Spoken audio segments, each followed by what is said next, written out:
हम labour law में जो टॉपिक पढ़ रहे थे, न्यूनतम मजदूरी, उचित मजदूरी एवं जीवन उपयोगी मजदूरी की अवधारणा, उसमें हम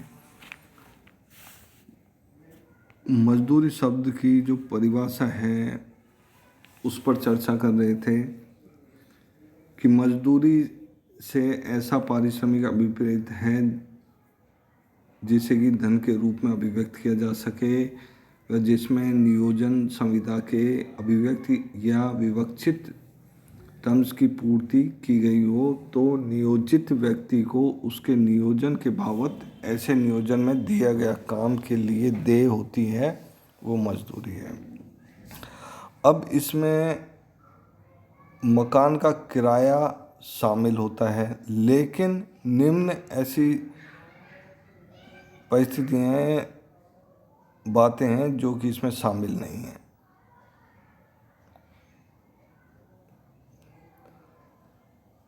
ए, निम्नलिखित का कोई मूल्य नहीं।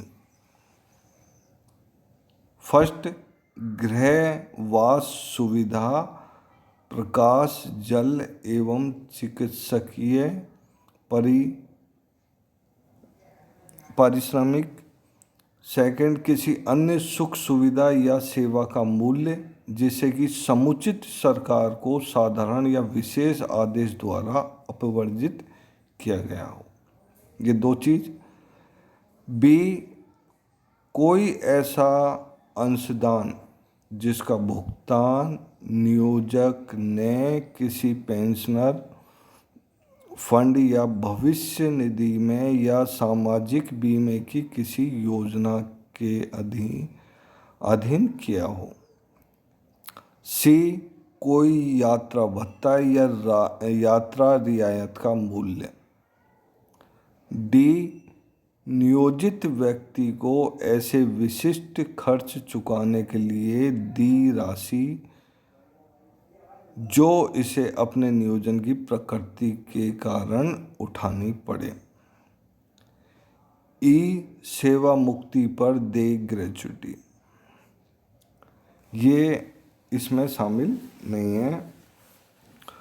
उक्त जो सेक्शन 2H है जिसमें मजदूरी की परिभाषा दी गई है, में मिनिमम वेजेज के निम्न तत्व स्पष्ट होते हैं।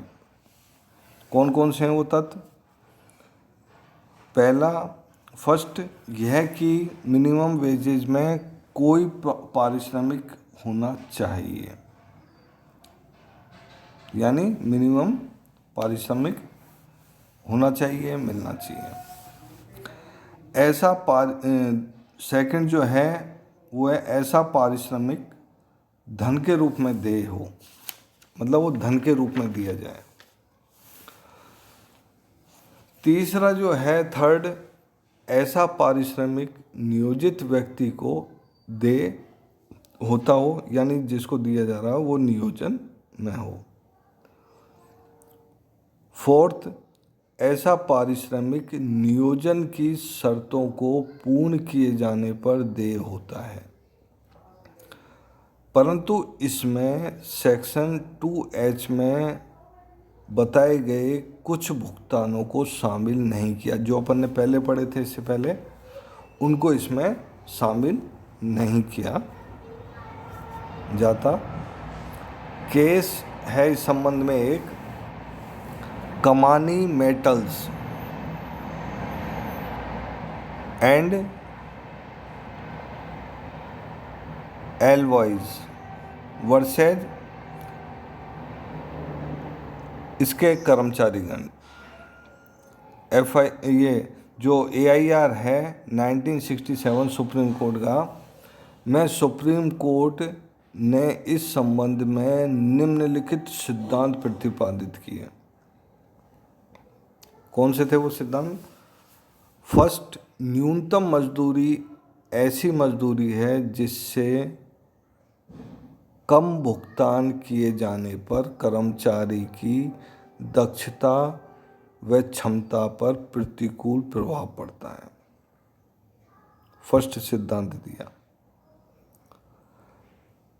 सेकंड, न्यूनतम मजदूरी में मात्र भौतिक आवश्यकताओं को ही नहीं वरन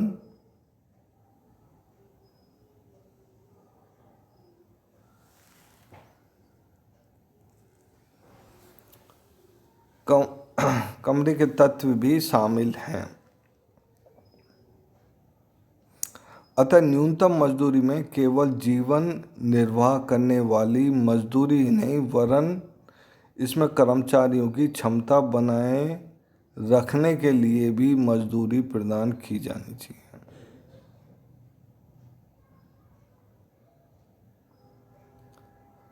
इसलिए इस उद्देश्य को बनाए रखने के लिए शिक्षा, चिकित्सकीय आवश्यकताएं एवं अन्य आवश्यकताओं व सुविधाओं के लिए भी मजदूरी प्रदान की जाए। तीसरा जो सिद्धांत इसमें सुप्रीम कोर्ट ने प्रतिपादित किया वो काम कि मिनिमम वेजेस का भुगतान अवश्य किया जाना चाहिए, चाहे कारोबार लाभ हो या न हो।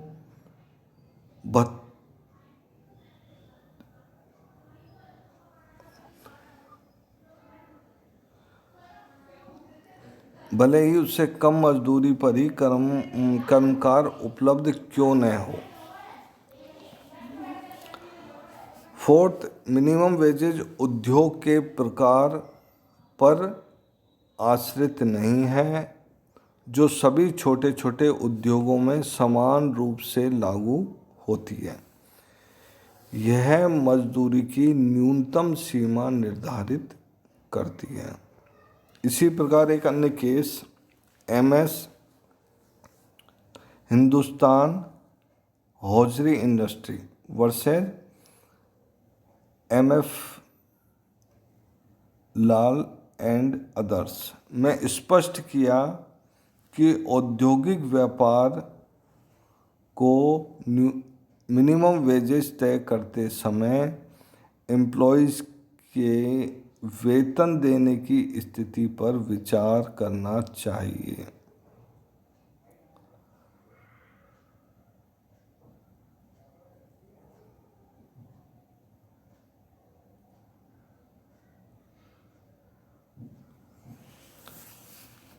इंडियन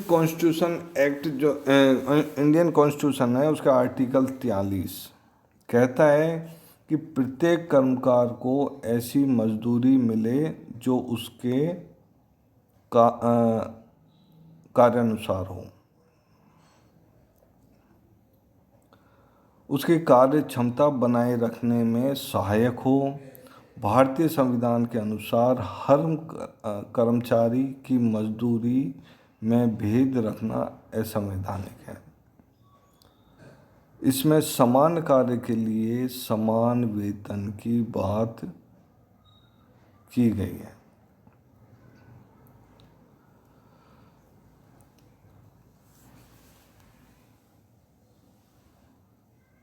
विजय कॉटन मिल्स, ये केस है Vijay cotton mills versus state of Rajasthan का जो केस है AIR 1955।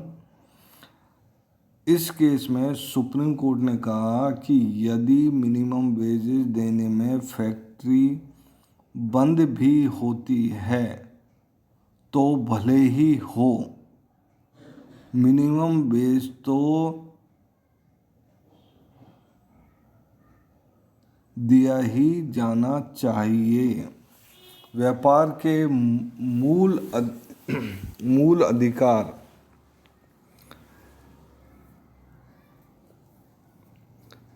यह एक लोकहित में प्रतिबंध है जिसे उचित माना गया है।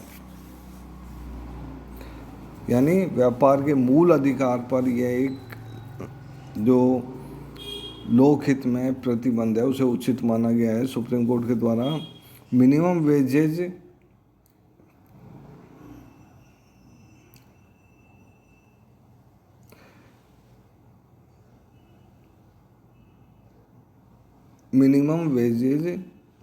मशीनरी